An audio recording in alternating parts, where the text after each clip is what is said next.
बिस्मिल्लाहिर्रहमानिर्रहीम। उम्मीद है आप सब ठीक होंगे। आज का जो हमारा लेक्चर है वो है लेक्चर 1.3 का, क्योंकि 1.1 और 1.2 हम ऑलरेडी डिस्कस कर चुके हैं। जो न्यू आ रहे हैं वो जाके प्लेलिस्ट में देखें तो इंशाल्लाह वहाँ से आपको बाकी लेक्चर्स मिल जाएंगे। और आज हम डिस्कस करेंगे 1.3 के पूरी एक्सरसाइज हम नहीं सॉल्व कर रहे, हम उसके वो क्वेश्चन सॉल्व करेंगे जो इम्पॉर्टेंट है। तो चलते हैं हम 1.3 की तरफ। तो हमारे पास एक्सरसाइज है 1.3। इसका क्वेश्चन नंबर 1 है हमारे पास। कैलकुलेट करना है आपने a प्लस बी पार्ट जो आपके पास वो d plus C and C part है e प्लस एफ। तो उसके लिए हमें क्या दे दिए गए हुए हैं, ये मैट्रिक दे दिए गए हमें कि कौन कौन से a b c d। ठीक है जी। तो हमने इनको क्या करना है, ऐड अप करना है। तो ऐड अप हम कैसे करेंगे, सिंपल है। एडिशन के हवाले से मैंने शॉर्ट वीडियोस भी बनाई हैं और इसकी जो है एक मैंने पूरा एक टॉपिक लेके इसके हवाले से मैंने डिस्कस किया है कि उस वक्त आप ऐड कर सकते हो जब भी किसी भी मैट्रिक का आपके पास रोज़ और कॉलम क्या होने चाहिए, सेम होने चाहिए। तो यहाँ पे आप देखें आपने क्या करना है, दो मैट्रिक आपने रख लिए ए और बी, इनको ऐड करना है सिंपली।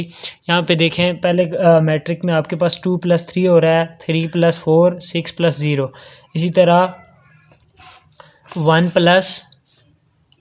0 5 + 1 एंड 2 + 0। तो हमारे पास इसका जो मैट्रिक का सोल्यूशन आ रहा है वो आ रहा है हमारे पास 2 + 3 5, 3 + 4 7 एंड 6 + 0 6, 1 + 0 1, 5 + 1 6, 2 + 0 2। तो ये हमारे पास इसका जो है मैट्रिक देखें आपके पास यहाँ पे क्या था, 2 रोज़ और 3 कॉलम्स थी, 2 क्रॉस 3 मैट्रिक था। तो आपके पास आंसर भी 2 क्रॉस 3 का आया। तो 2 क्रॉस 2 का मैट्रिक होगा तो उसका आंसर भी यही आएगा, 2 क्रॉस 2 का ही आएगा। 1 क्रॉस 3 का होगा या 3 क्रॉस 1 का होगा तो उसका भी आंसर सेम ही आएगा। ठीक है जी। आगे हमारे पास था d + c। अगर आप देखें तो d का आपके पास जो मैट्रिक है वो 0 0 3 5 प्लस सी का मैट्रिक आपके पास 1 2 3 4। ठीक है जी। आपने क्या किया, 0 + 1 किया, 0 + 2 कर दिया। ठीक है, 3 + 3 एंड 5 + 4 किया। तो इसको आपने जब प्लस किया तो आपके पास क्या आ गया, यहाँ पे 0 + 1 1, 0 + 2 2, 3 + 3 6, 5 + 4 9। तो ये देखें आपके पास ये 2 क्रॉस 2 का मैट्रिक था, तो ये ऑलरेडी आपके पास क्या हो गया, 2 क्रॉस 2 का मैट्रिक आ गया। ठीक है जी। इसी तरह आपके पास इसका जो आखिरी पार्ट है वो आपके पास क्या है, तीसरा e + f। अब e + f सबसे पहले आप ये देखें आपके पास कौन सा मैट्रिक है, ये 1 रोज़ 3 कॉलम्स, 1 रोज़ 3 कॉलम्स वाला मैट्रिक है। ठीक है जी। दो मैट्रिक हैं, दोनों की सेम ही आर्डर है। तो हमने क्या किया, 1 + 2 0 + 8 5 + 6। तो ये हमारे पास क्या आ रहा है, 1 + 2 3, 0 + 8 8, 5 + 6 11। तो आपके पास ये इसका सोल्यूशन आ गया। ठीक है जी। उसके बाद जो है वो हमारे पास है क्वेश्चन नंबर 4। तो क्वेश्चन नंबर 4, बाकी हमने क्वेश्चन नंबर 2 और 3 इसलिए नहीं किए, वो सिंपल ही थे। इसी तरह एडिशन वाले वो आप खुद ट्राई करना हो जाएंगे। ठीक है जी।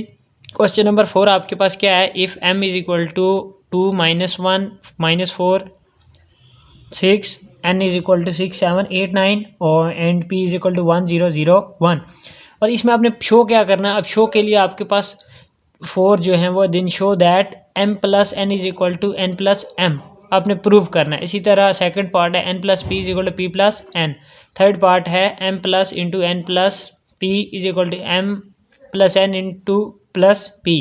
फोर्थ पार्ट है 2 × m + n = 2m + 2 of n। तो इसमें आप क्या करोगे, पहला पार्ट आपके पास क्या है, m + n = n + m। तो आपने लेफ्ट हैंड राइट कर लेनी है लेट, तो उसको प्रूव करना है। फिर आपने राइट हैंड साइड लेट करनी है, फिर प्रूव करना है। तो मैंने लेफ्ट हैंड साइड पहले लेट की, m के जो है वो सेट मैट्रिक लिखा हमने 2 - 1 - 4 - 6 + 6 7 8 9। ठीक है जी।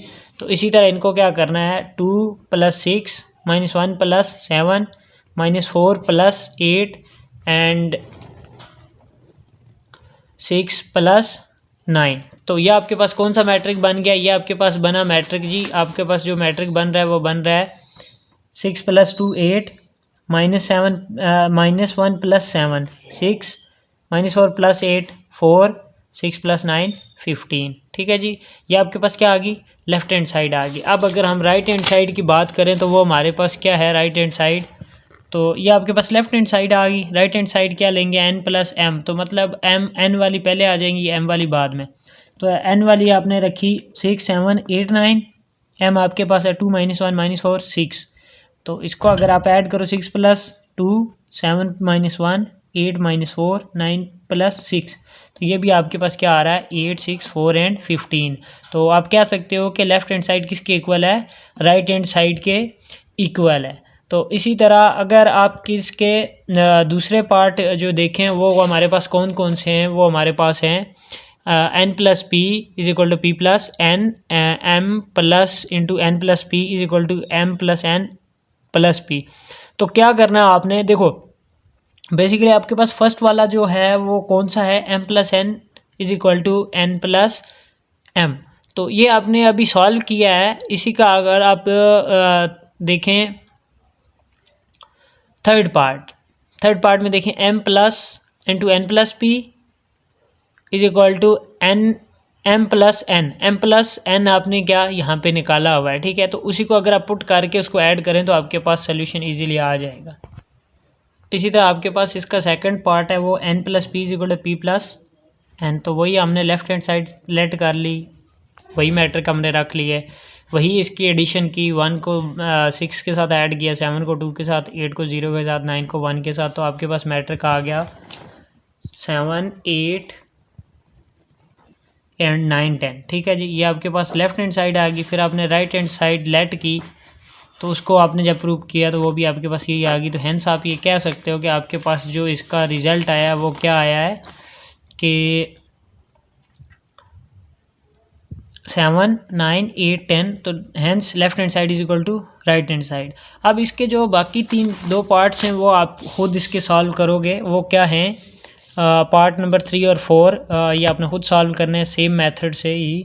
तो हम चलते हैं, हमारा जो क्वेश्चन नंबर 5 है वो है find additive inverse of matrix. अब मैट्रिक्स आपके पास 2 हैं, तो आपने उनका एडिटिव इन्वर्स फाइंड करना। अब एडिटिव इन्वर्स होता क्या है, बेसिकली आपका एडिटिव इन्वर्स वो होता है कि आप किसी भी मैट्रिक का को उसके अपोजिट साइन से मल्टीप्लाई कर दो। मतलब मैट्रिक के जो एलिमेंट्स हैं, जो प्लस है वो माइनस कर दो, जो माइनस है वो प्लस कर दो, देन उसको आप ऐड करो तो आपके पास आना क्या चाहिए, नल मैट्रिक 0 0 आना चाहिए। तो इधर उन्होंने सिर्फ हमें एडिटिव इन्वर्स फाइंड करना है। तो ए का अगर एडिटिव इन्वर्स आप देखें तो ए का एडिटिव इन्वर्स क्या होता है जी, -a होता है, ठीक है। तो इट्स मीन ए के साथ हमने क्या करना है, ए हमारे पास एक मैट्रिक है, उसके साथ हमने माइनस को मल्टीप्लाई करना है, तो हमारे पास वो क्या आ जाएगा, एडिटिव इन्वर्स। तो यहाँ पे अगर आप देखें तो मैंने माइनस को मल्टीप्लाई किया, तो जो हमारे पास माइनस थे वो प्लस हो गया, ये 3 प्लस था तो क्या हो गया माइनस, 2 माइनस था तो प्लस हो गया, 1 प्लस था तो माइनस, 3 माइनस हो गया, 4 माइनस एंड 5 माइनस था तो प्लस हो गया। तो बेसिकली ये आपका एडिटिव इन्वर्स ऑफ ए आ गया, ठीक है जी। इसी तरह आप बी के लिए फाइंड करेंगे। इसी तरह अब हमने बी के लिए फाइंड करना है। बी का हमने मैट्रिक जो है वो लिखा, उसको हमने माइनस से मल्टीप्लाई कर दिया, वही एलिमेंट्स जिसके साथ प्लस है उसके साथ माइनस, जिसके साथ माइनस है उसके साथ प्लस हमने रख दिया, ठीक है जी। तो हमने जब ये प्लस माइनस कर दिया, यहाँ पे ये देखो, यहाँ पे आपके पास माइनस था तो प्लस था तो -3 आ गया, 4 के साथ प्लस था तो माइनस आ गया, 5 के साथ प्लस था तो माइनस आ गया, 6 के साथ माइनस था तो प्लस आ गया, 7 के साथ प्लस था तो माइनस आ गया। इसी तरह 8 के साथ भी आपके पास यहाँ पे क्या आता है, माइनस आता है, ठीक है जी। तो ये आपके पास एडिटिव इन्वर्स ऑफ बी आ गया, ठीक है। अब हम चलते हैं, हमारे पास जो लास्ट जो 2 क्वेश्चन जो बोर्ड के पॉइंट ऑफ व्यू से इम्पॉर्टेंट है, ये इम्पॉर्टेंट है कि बोर्ड के पॉइंट ऑफ व्यू से आप इनको, ये जेके जो बोर्ड है उसके पॉइंट ऑफ व्यू से मैं बात कर रहा हूँ, शॉर्ट के लिहाज से ये इंपॉर्टेंट है। इस तरह का जो भी क्वेश्चन आएगा मैं साथ साथ बताऊंगा भी कि इंपॉर्टेंट है या नहीं है। फिर तो इनको ज़्यादा जो है ना समझना है, बार बार इनको ट्राई करना है। जिनको नहीं आता तो वो इसको बार बार कर सकते हैं, एंड ये लेक्चर वॉच करेंगे तो आपको इंशाल्लाह समझ भी आ जाएगी, ठीक है जी। आपके पास जो क्वेश्चन है, इफ़ 3 4 5 6 एक मैट्रिक है, plus a = 8 6 3 5, then find a। अब आपको ये वाला जो a गिवन है ना, ये आपको फाइंड करना है। अगर आपको पता हो कि आपके पास क्या होता है जी, कोई भी अब मैं इधर कह देता हूँ कि अगर आपके पास है 6 + 4a = 6, तो इसको लेट कर लो। आपके पास ये जो वाला फर्स्ट मैट्रिक है वो 6 है, ये वाला जो सेकंड मैट्रिक है वो भी 6 है, आपके पास ये a है, ये क्या है 4 ऑफ ए है, तो आपको क्या चाहिए, बेसिकली ए चाहिए, ठीक है, ए चाहिए। तो आप क्या करोगे, इस 6 को आपने क्या करना है, उधर ले जाना है। ये क्या हो जाएगा, 4a is equal to 6 minus 6, ठीक है जी। तो 4a इज इक्वल टू 6 में 6 निकालो, क्या हो जाता है 0। तो ए आपके पास a is equal to 0/4 A is equal to 0 आ जाएगा, ठीक है जी। और इसी तरह इसको अगर लेट करते हुए आप अगर ये करें तो यहाँ से आप क्या करोगे, फिर 3 4 5 6 को आप यहाँ पे क्या है, इसके साथ इधर लेट से मैं कहता हूँ ये प्लस है, तो उधर जाके क्या हो जाएगा, माइनस हो जाएगा। तो वही हमने फर्स्ट स्टेप क्या किया, हमने फर्स्ट स्टेप में हमने इधर प्लस था, हमने इधर से उठाया इधर रखा ए के लिए वैल्यू निकालने के लिए, तो ये क्या हो गया, माइनस हो गया, ठीक है। वो सिंपल मैंने एग्जांपल दिया, उससे आपको समझ आ गई होगी। तो अब हमने क्या, मैट्रिक है तो मैट्रिक का हम रो को रो में ऐड करते हैं, कॉलम को कॉलम में ऐड करते हैं। यहाँ पे क्या हो जाएगा, 8 - 3 6 - 4 3 - 5 एंड 5 - 6। तो आपके पास जो ए वाला मैट्रिक आएगा वो क्या आ जाएगा जी, 8 में से 3 निकालो 5, 6 में से 4 निकालो तो 2, 3 में से -5 निकालो, मतलब 5 में से 3 निकालो तो 2 होता है, तो बड़ी टर्म के साथ माइनस था तो -2। 6 में से 5 निकालो, ये 5 में से 6 निकालो, जिस टर्म के साथ आपके पास माइनस है तो वो आपके पास क्या आ जाएगी, माइनस आ जाएगी, बड़ी टर्म वाली। मतलब 5 में से 6 तो नहीं निकल सकता, 6 में से 5 निकालने होते हैं, बट बड़ी टर्म आपके पास क्या है, 6 है, तो उसके साथ साइन माइनस था तो हमारे पास -1 आ गया था। सो हमारे पास जो ए आ गया वो क्या आ गया, 5 2 -2 -1। तो ये हमें रिक्वायर्ड था। आई होप आपको समझ आ रही होगी। इसी तरह हमारे पास इस एक्सरसाइज का लास्ट क्वेश्चन है, क्वेश्चन नंबर 7। वो क्वेश्चन नंबर 7 हमारे पास क्या है जी, वो है इफ़ x माइनस एक मैट्रिक है आपके पास, वो है 0 1 2 3 इज इक्वल टू 1 5 2 3, एक दूसरा मैट्रिक है। देन आपने find, then what will be the order of x, पहले आपको ऑर्डर बताना है, फिर आपने क्या करना है, x की वैल्यू भी फाइंड करनी है कि x का मैट्रिक क्या है, कौन सा मैट्रिक आता है। तो यहाँ से आपको एक चीज़ समझ आ जानी चाहिए कि अगर 2x2 के मैट्रिक हैं तो आपके पास x भी 2x2 मैट्रिक आएगा। तो अगर 2x2 मैट्रिक आएगा तो उसका ऑर्डर क्या होता है जी, जिसकी m रोज और n कॉलम्स होती है, मतलब सेम रोज हो तो सेम कॉलम हो, तो वो कौन सा मैट्रिक होता है, 2x2 का। अगर मैट्रिक है तो 2x2 का होगा, 3x3 का तो 3x3 का होता है। खैर मैं आगे बता भी देता हूँ सॉल्व करके। आपको जो गिवन था वो एज इट इज़ आप लिखो, x minus into 0 1 2 3 is equal to 1 5 2 3। जैसे मैंने पीछे समझाया, इधर भी अगर आप समझ लो, आपके पास ये x की जगह पे क्या है, कोई भी नंबर आप रख लो, b है, और माइनस ये मैट्रिक की जगह पे आप रख लो 4 है, इज इक्वल टू दूसरे मैट्रिक की जगह पे आप रख लो 8।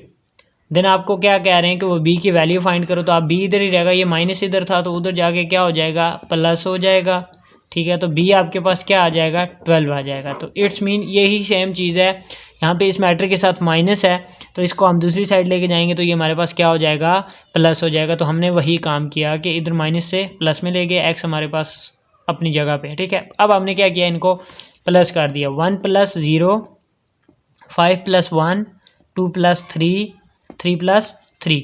देन आपके पास क्या आ गया, ये 1 5 + 1 6 2 + 2 4 3 + 3 6।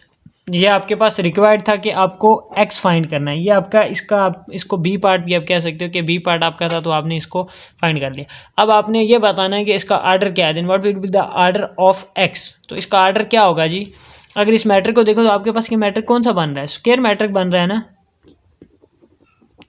स्क्वायर मैट्रिक है ना। तो अगर स्क्वायर मैट्रिक है तो स्क्वायर मैट्रिक क्या होंगी, हमेशा रोज और कॉलम क्या होंगी, सेम होंगी। तो कितनी रोज हैं यहाँ पे, ये एक, अगर ये रखो आप तो दूसरी ये रखो, आपके पास कितनी 2 रोज हैं, कॉलम एक ये है और एक ये है, 2 कॉलम्स हैं, मतलब 2 रोज और 2 कॉलम है। तो 2 रोज और 2 कॉलम वाला मैट्रिक कौन सा होता है, वो होता है 2x2 का। तो hence order of matrix x is equal to 2x2। तो इसका जो एक्सरसाइज थी आपके पास ये 1.3 थी, फुल सोल्यूशन है इसका। आई होप आपको समझ आया होगा, और जिस चीज़ में अगर नहीं समझ आई तो वो कमेंट करके ज़रूर बताइएगा, इंशाल्लाह उसको इम्प्रूवमेंट करने की कोशिश करूँगा। अल्लाह हाफिज़।